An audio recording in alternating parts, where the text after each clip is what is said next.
Mukwano gwange kulamusaako mu linnya erisinga amannya gonna erya Mukama waffe Yesu Kristo, omwana wa Katonda abeera omulamu. Mu nsi bwe tuwangaalira weetaagayo omuntu nga wa mukyama. Gwe twandiise mukwano gwo ow'omukyama. Emikwano egimu gituyibwa, naye mukwano gwo ow'omukyama oyo kiba kizibu kya kuyibwa. Era abamu mubalabira na kulumbe ng'aleese ebyapa, ng'aleese n'endagaano, ng'aleese n'eddaame. Aleese ebyapa oba endagaano oba eddaame, n'agamba nti nze mukwano gw'omugenzi yanteresa ebintu bino. Nze mukwano gw'omugenzi yaŋŋamba nti ayinayo omwana ebweru bwati ne bwati, era omwana oyo yoono.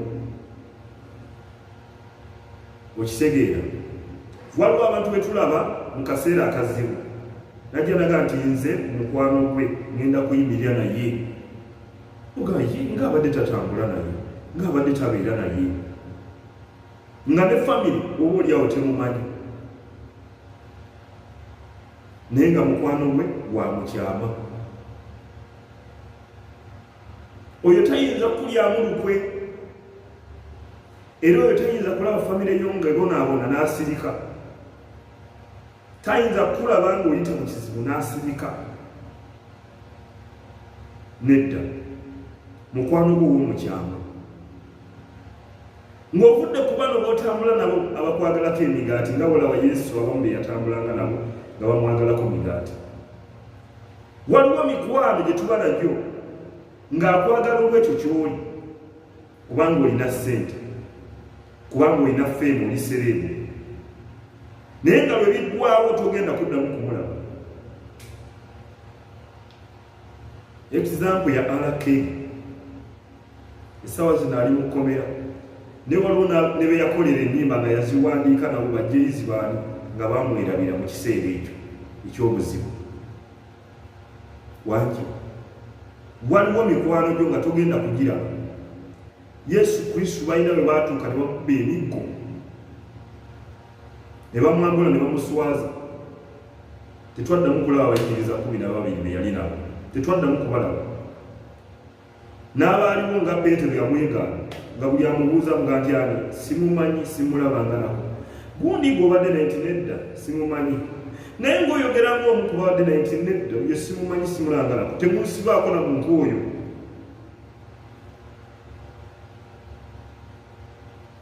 Yesu yalinayo omuntu w'omukyama. Tugende ffenna mu Bayibuli ekitabo kya Luka essuula eya 23, tandika ku lunyiriri olwa5. Kale laba omuntu erinnya lye Yusufu. Sooli yali ayogereza Maliyamu. Yusufu eyali omukungu, yalina mukungu, omuntu omulungi era omutuukirivu. Abo be weetaaga mu bulamu bwo okusabira obafune. Ofune omuntu omulungi era omutuukirivu. Omuntu omutuukirivu y'oyo aba akola obulungi. Wangi omuntu omutuukirivu y'aba akola obulungi. Ojja kgenda mu kitabo ky'Abefeso essuula ey'okutaano linnya olw'omwenda. Ye muntu atambulira mu musana, aba akola bulungi bwokka n'amazima n'obutuukirivu. Olwataano mwemu oyo teyassa kimu mu kuteesa kwabwe, newankubadde mu kukolwa mu kikolwa kyabwe. Oyo teyassa kimu era teyabirinamu. Bano baamulyamu lukwe, bano baamulekawo, ye teyassa kimu nabo.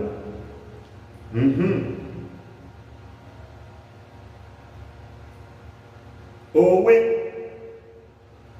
Alimasaya gye yali ava mu kibuga eky'Abayudaaya. Wangi yali ava Alimasaya mu kibuga eky'Abayudaaya, eyali alindirira obwakabaka bwa Katonda.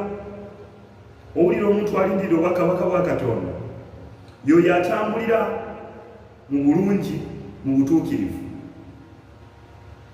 Yono Yusufu yali alindira obwakabaka bwa Katonda. Olwataano mu ebbiri oyo n'agenda ewa Piraato n'asaba omulambo gwa Yesu, kubanga Piraato yali asazeewo bakomerere Yesu, yali amuwaddeyo olw'okusaba kw'abantu. Ye Piraato yakikola olw'okusaba kw'abantu.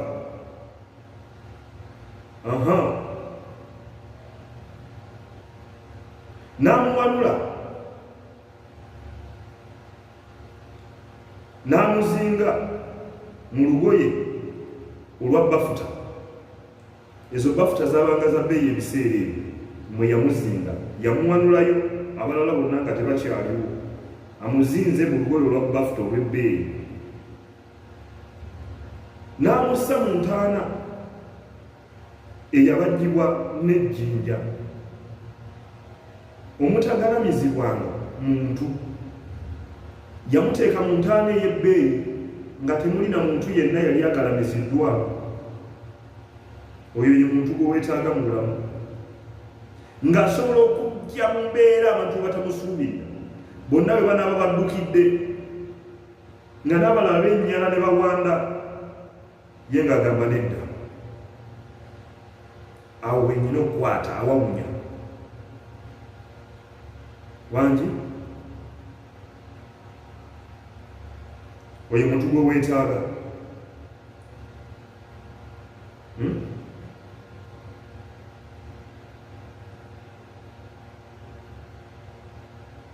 Muntu ki gw'olina mu bulamu bwo? Oba omwoyo akeberawo omwoyo,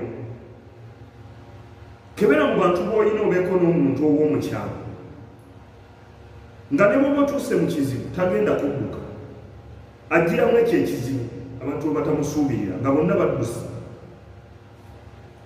Muntu ki gw'olinayo nga tasobola kulaba abaana bo nga babonaabona n'asirika, tasobola kulaba mukazi wo ng'abonaabona n'asirika oba famire yo, oba gwe ng'oli mu kizibu n'asirika oba ne yeekweka?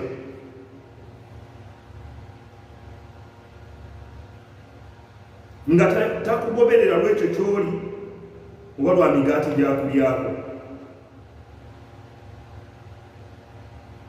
Mwegendereza abantu era mubakebere. Obeeko ne mukwano gwo bw'ossa mu kyama, oyo nno musabe Katonda amukuwe. Oyinza obutategeera muntu bw'atyo, naye Mukama amukumpeere, nkikusabidde. Manja Kamana Frank, obuweereza Hope in Christ. Subscribing or sharing.